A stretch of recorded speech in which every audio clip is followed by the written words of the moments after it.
International Raceway. One of them was held by your dad, and you move into second place in the points, and that's a very big thing. So first of all, congratulations for winning here in your home court. Thanks, Bob. Just a super great day today. You know, we were a little behind at first, and we just kept tuning on it, and we kept paying attention to what we needed to be doing, and the car just kept getting faster and faster and faster.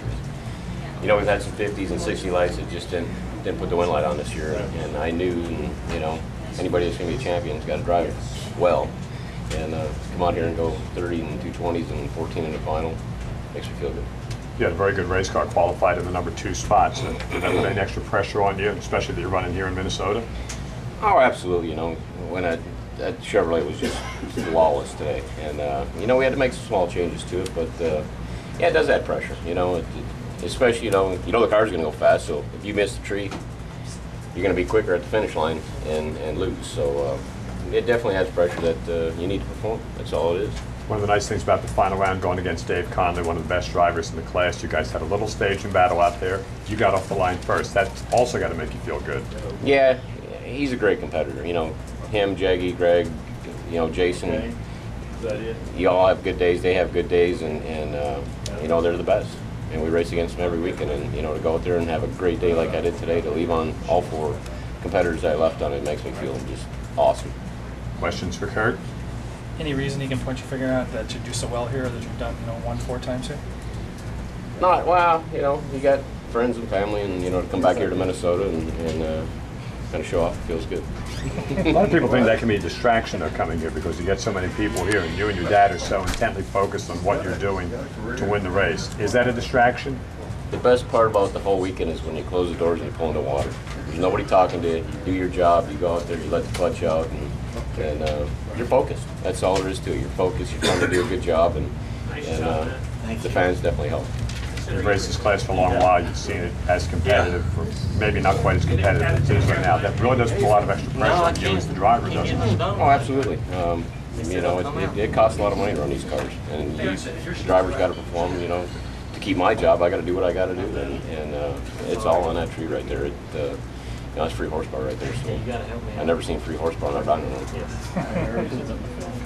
How important, moving up to 2 in points from this weekend? I'm still behind. I was 1 at one time. That wasn't the question. It definitely feels good. I think there's 30 points extra going into the countdown, so we're after that. 30 points is 30 points. That's going to be huge at the end of the year. All it takes is 1. You're only a couple of rounds out of that top spot now. You've got 2 races left to do it, so there's no room for error. Well, it's, like I said, at the end of this whole countdown season, we're going to try our best, and tell me if I won or not. That's the way I look at it. We'll have to tell you. Probably not. Your dad grew up on a farm near Markham, right? Mm-hmm. And but you grew up in Virginia? I think we moved when I was like 5. We moved from Virginia to the Twin Cities. Okay, so you were living in Virginia then when you were 5. Went to Fridley. Right. I started kindergarten in I think it was actually Columbia Heights, and then Fridley right after that. So I spent 18 years in Minnesota. Graduated from Fridley in '81. When you're watching Alan and Connolly have that burn down in front of you, does that change your thinking about how you were going to go up the stage?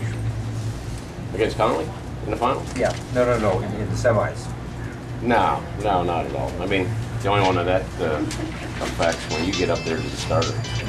And, it's all computerized right now anyways. He can take it off the computer if he wants to, but no, it didn't really affect me at all. I was sitting there laughing. Do you have a preference one way or the other for staging first or second? It didn't matter, Today I think I went, first 2 rounds I went in last, and the last 2 rounds I went in first. So it makes you feel good when you can go in first, last. Some people get hooked on, one way or another, and I feel that, that affects, their performance or psychologically or whatever, that they have to go in last or they have to go in first, and you got to swing both ways. It's, sometimes I go up there and get back to the trailer and said, did I stage first or last? I don't know. And, I heard that from Dad probably, when I first started. He didn't know whether you staged first or last, and it's like, you didn't know what? You got to know that, but sometimes you don't. It's just, you're so focused on what's going on up there, you just gotta tough it out. wait for all 4 balls to come on, and then you let the clutch off. Seems like the drivers were preferring the right lane. Did you notice any difference out there? It was definitely faster last night. When he got on the track, that right lane was definitely better. And we ran low ET of the day yesterday. We ran 68 would have won in the right-hand lane, but it's kind of odd that the left lane's actually been faster here in the past. So it was a little better today when the track was cooler. It definitely brought the lanes closer together. Thank you very much. Sir Johnson, Pro Stock winner. Thanks.